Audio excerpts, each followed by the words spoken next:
What if the man who could have exposed Jeffrey Epstein tried to sell that secret instead? Welcome to World Power Circle, where the stories the powerful want buried come to light. This is the story of Alfredo Rodriguez Epstein's Butler and the FBI sting that brought him down. Jeffrey Epstein was one of the most connected and most dangerous men in America. Between 2004 and 2005, a man named Alfredo Rodriguez worked inside that mansion as Epstein's house manager. He was the butler, the chef, the driver, the errand man. He saw everything. Epstein had one strict rule: the staff were never to be seen or heard when he was in residence. But Rodriguez still witnessed what was happening inside those walls, including to daily massages that disturbed him deeply. The girls who came to the house, Rodriguez later told police, they looked far too young. They ate like my daughter, who was in high school.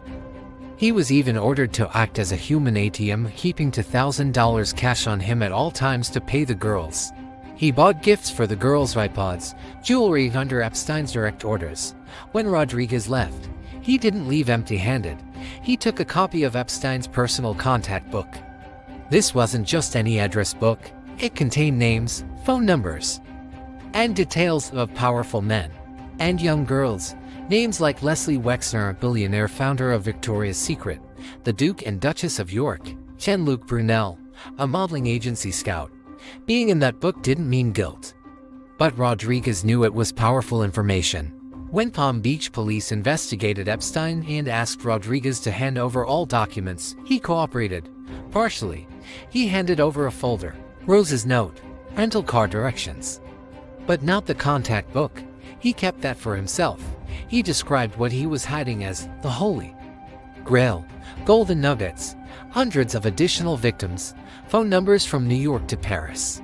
In 2009, Rodriguez was deposed twice in a civil lawsuit connected to Epstein. He swore under oath, "I have no documents." Then, right after his second deposition, he made a call. He told the contact he had information no one else had ever seen. His price? $50,000. He was warned by the contact that selling the documents was illegal. He didn't care. He repeated the demand. What Rodriguez didn't know, the associate his contact sent to meet him was an undercover FBI agent. November 2009, a hotel room. Hidden cameras rolling. FBI had authorized $50,000 in show money for the operation. Rodriguez walked in with the small black book and loose papers he'd annotated by hand. His personal insurance policy.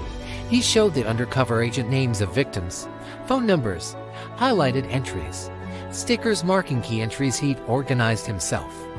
He claimed, "This was my tool of the trade. I'm not stealing anything. I was the manager." Told the agent Epstein had massaged the girls, that he personally found condoms after Epstein's guests left, that he looked the other way. He revealed Ghislaine Maxwell had an office under the mansion stairs, with a water-cooled computer that downloaded photos of underage girls at high speed. He named the IT technician who he believed erased all the images. He named former heads of state. He named scouts who recruited girls from across the world. And then, if the agent counted out the cash, it was over. The moment Rodriguez accepted that money, he had sealed his own fate. Rodriguez was arrested and charged with obstruction of official proceedings, a federal crime. He waived his Miranda rights and confessed. He admitted he had held back the documents the entire time and never turned them in. Some called him a whistleblower trying to do the right thing. Others said he was simply greedy and may have enabled the abuse by staying silent. Hear us the hard truth. If Rodriguez had turned over those documents when first asked, more victims might have been protected for sooner. The Epstein files are still being released.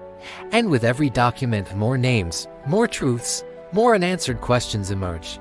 At World Power Circle, we don't look away. We dig deeper. We follow the evidence wherever it leads. Subscribe now. Hit the notification bell. Because the next story is one they definitely don't want you to see.